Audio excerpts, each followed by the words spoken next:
Apakah fallen angels bisa diampuni? Dalam ajaran resmi Gereja Katolik dan tradisi Kristen pada umumnya, jawabannya adalah tidak. Fallen angels atau malaikat yang jatuh tidak ada yang diampuni oleh Tuhan. Di awal mula, sebelum manusia diciptakan, surga dipenuhi cahaya yang murni. Ribuan malaikat berdiri tegak. Wajah mereka memantulkan kemuliaan Sang Pencipta. Mereka tidak hanya indah, mereka juga penuh pengetahuan, mengerti kebenaran Tuhan secara utuh. Namun, di tengah lautan cahaya itu, ada yang memilih memberontak, sebuah keputusan yang bukan sekadar salah langkah, tetapi penolakan mutlak terhadap kasih Tuhan. Saat itu, waktu seakan berhenti.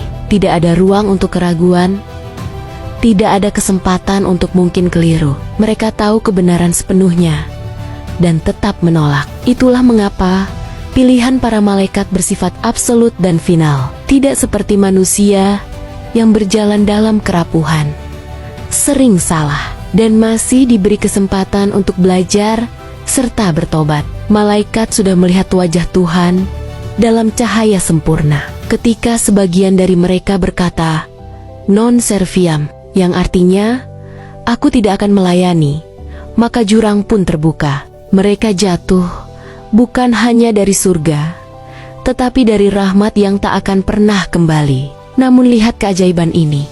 Sementara sebagian malaikat jatuh, sebagian lain memilih tetap setia. Mereka yang tetap setia, kini menjadi guardian angels, malaikat pelindung yang mendampingi setiap manusia. Dari lahir hingga mati, hidup manusia dikelilingi oleh penjagaan dan doa mereka. Kitab suci bersaksi, Tuhan tidak menyayangkan malaikat yang berdosa, melainkan melemparkan mereka ke dalam kegelapan abadi. Dan sejak saat itu, mereka dikenal sebagai fallen angels. Tidak ada pengampunan, bukan karena Tuhan kejam, tetapi karena hati mereka sudah membatu, terkunci dalam penolakan selamanya. Kontrasnya, manusia yang rapuh dan terbatas masih diberi kesempatan untuk bangkit.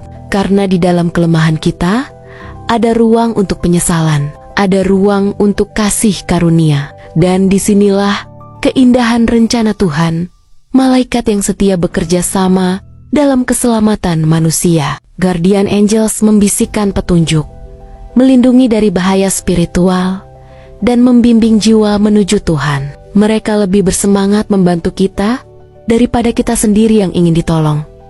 Inilah misteri besar. Malaikat yang jatuh tak pernah diampuni, namun mereka yang setia menjadi mitra dalam misi keselamatan. Sementara kita, manusia yang kecil dan lemah, justru selalu disambut ketika kembali, didampingi oleh malaikat pelindung yang tak pernah meninggalkan kita. Keselamatan bukanlah perjuangan sendirian. Ini adalah komunio, persekutuan antara Tuhan, malaikat, dan manusia dalam satu tujuan, agar Tuhan menjadi segala-galanya bagi semua.